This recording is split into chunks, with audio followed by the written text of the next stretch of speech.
Most people think this is the best public pool custom map. Yeah, that's probably true.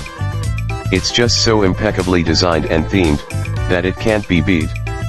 Let's just get straight into it. Hole 1. The various pieces of geometry spread around look sick as hell. Especially the stars, butterflies, and whirls. This is probably one of the harder first holes, since you have to properly aim at the wedge to get a HEO 6.5 out of 10. Hole 2. That purple lake with the runes looks fucking sick, dude. The little shortcut is hard to hit, but very rewarding. It's just so satisfying to go through. 7 out of 10. Hole 3. The bowls here are so deep, that it's very hard to not go in it. Don't get me wrong, it's very much possible, but still. The black pyramid with light purple lining looks awesome. I just can't reiterate how convenient and glorious the bowls are. Going into the bowls and pipes just feels really fun. I don't know how to really explain it honestly. 7.5 out of 10. Hole 4. The timing here's really easy honestly. You just need to shoot a little bit after the hole starts and you're golden. The launcher thing into the 3/4 pipe is really cool too. 6 out of 10. Hole 5. I like seeing the frozen wings encased in a whirl, and the launcher here is still sick. The second part is like a harder version of hole 1, since it's longer. Just pretty solid hole. 6.7 out of 10. Hole 6. Now this is an actual half pipe. The fact that you go up one side and shoot at the other is really sick, like a better forest hole 3, since there's no spinner. The sliding gate to make the eagle harder is also cool. 7 out of 10. Hole 7. I like that both of the paths are viable here, since the HEO is timing based. The launcher in the middle of the ramp is harder to get into, but can be a lot more rewarding than the other one. 6.7 out of 10. Hole 8. Pachinko, this time the HEO isn't rigged.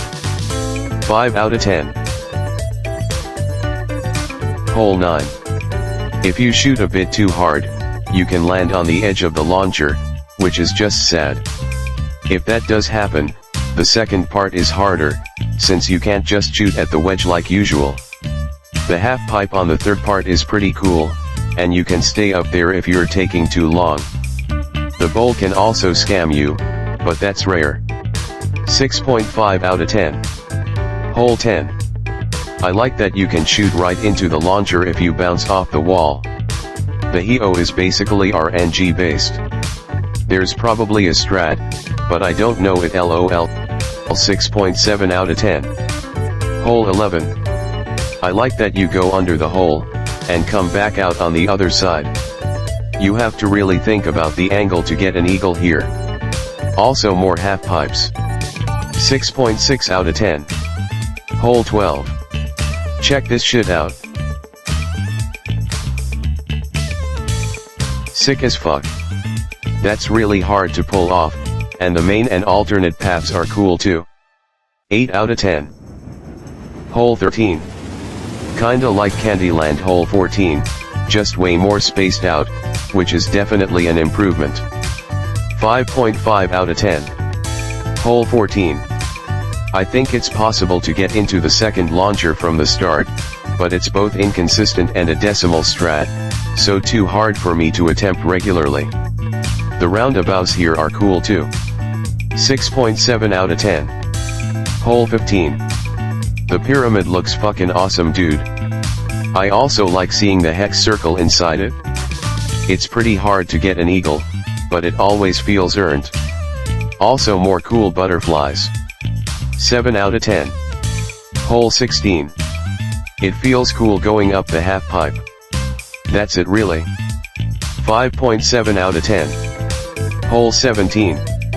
The first part is basically a skill and aim check. The second part is alright. There's two ways to get into the hole after the second part. Shooting left, off the wall, into the hole. Then the one where you shoot off the wedge.